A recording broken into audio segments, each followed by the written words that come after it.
this Saturday morning.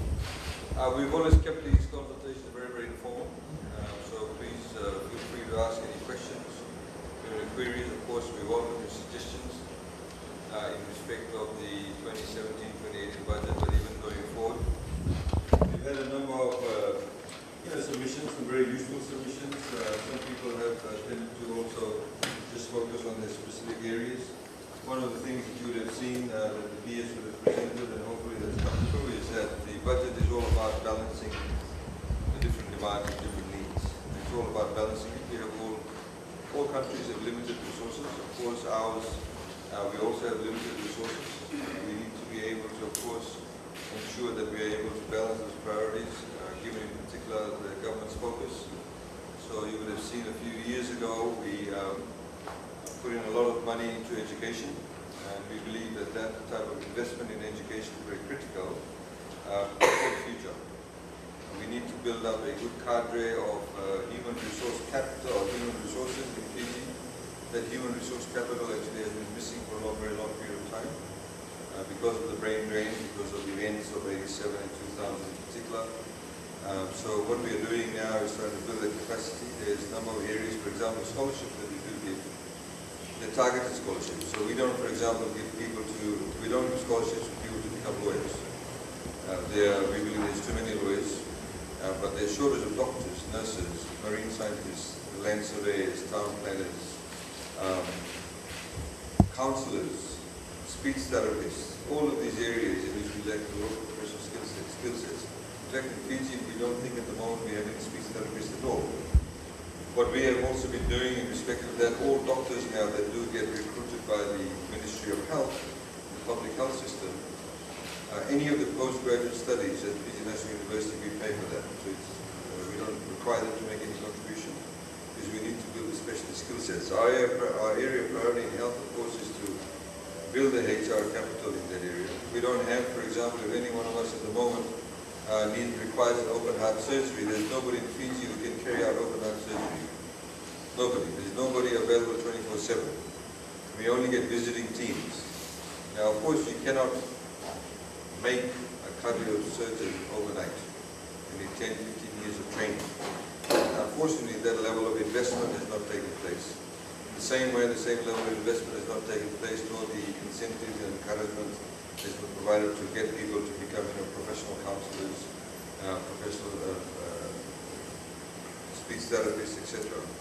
So that's a huge area of focus for us, of course, to be able to also access medical supplies at a much robust pricing level. At the moment, we are buying, have been for decades now, only buying a couple of source markets, when really we could go out into the rest of the world to be able to do that.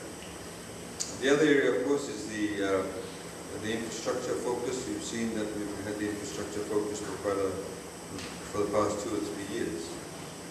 That is very critical, of course. There is a timeline in respect of, for example, maintenance of roads. You'll see that in many countries, that once you, for example, build a road or you seal a road, there is actually a program that requires them to come back every 3 or so years to reseal the road. You have to do that because one of the worst enemies to any road is water, as some of the engineers in the back of the room will tell you.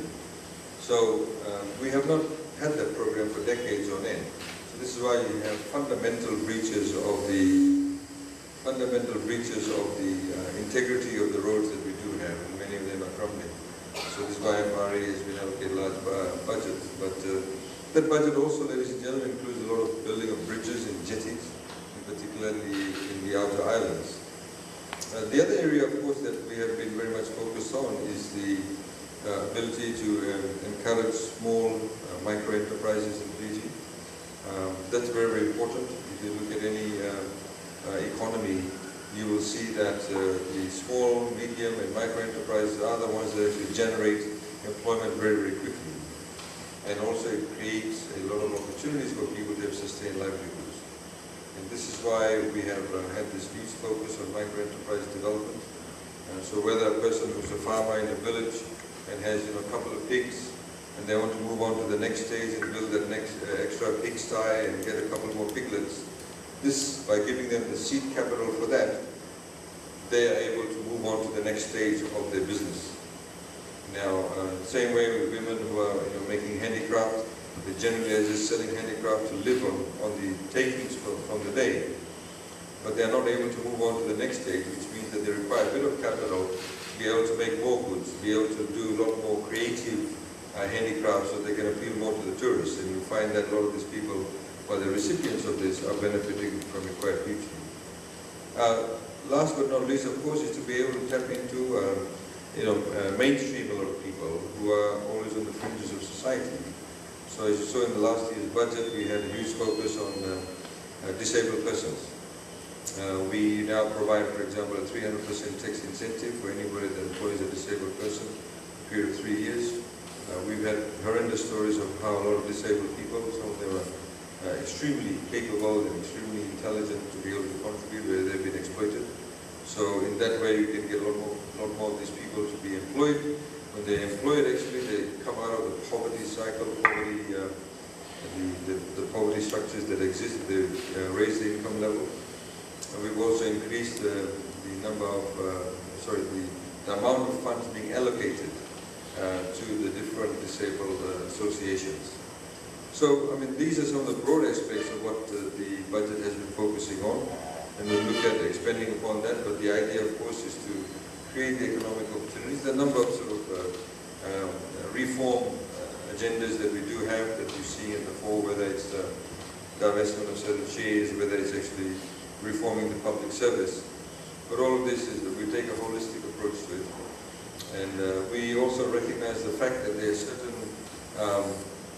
denominators within the economy that actually is not necessarily helping us leap forward. And one of the key areas that we have highlighted is some of the business models of some of the enterprises in Fiji is not very much focused on high volume, low margin approach to business.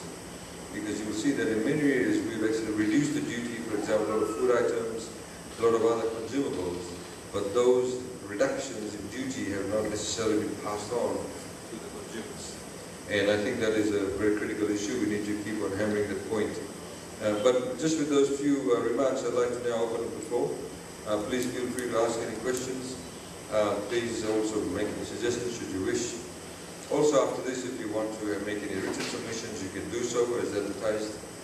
If you have individual problems or individual matters to you, we've got people sitting in the back and they can take your complaints. I mean, in particular, we see, we were in the Western Division last week. People have some individual problems such as the land issue or various other connectivity to water or electricity. Or they had, for example, paid certain fees for the services weren't delivered. You can make those submissions in the back. So thank you. Thank you for coming in again this morning on Saturday. We'll open up the floor. There's somebody's going around with the mic. Thanks.